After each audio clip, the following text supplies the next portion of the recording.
ته تاسو کومه ګرینډ جرګه روانه کړې ده کوم کوششونه مو امن دپاره شروع کړي هغه جاري دي که اوسه پورې بس قرار اعوذ بالله من الشیطان الرجیم بسم الله الرحمن الرحیم کوششونه خو به جاري نه جاري دي دا هغه مو د ګزار څه کوم راغلي وو مو خو دې حوالې سره راغلي وو چې یاره خیر به وي خیره تبادله شوې وه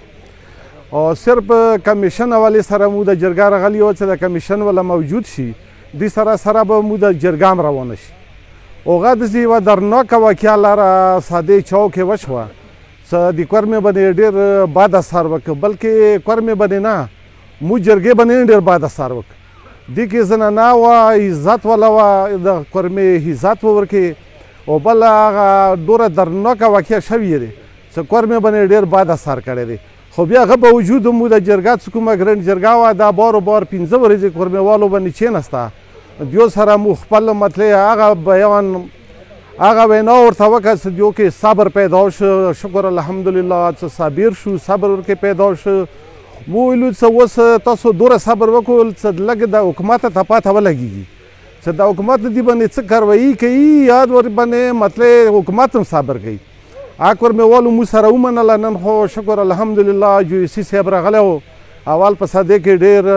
خیر هغې طریقې سره اهل سنت مشرانو کومه وینا وکړه د دې واقعې په باره چې ډېر افسوس یې ښکاره کړ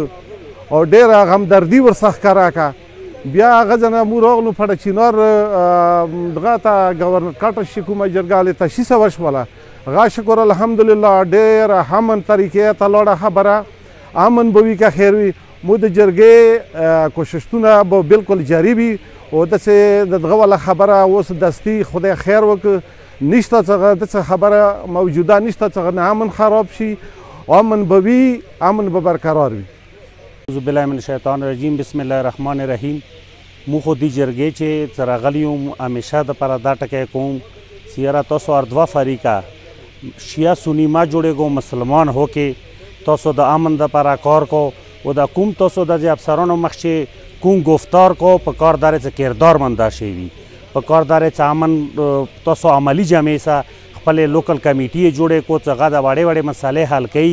ځکه ګرینډ جرګه خو هر ټیم نشي راتلی په کار داره چې د کومې وړې وړې مسالې د حل کوي او دې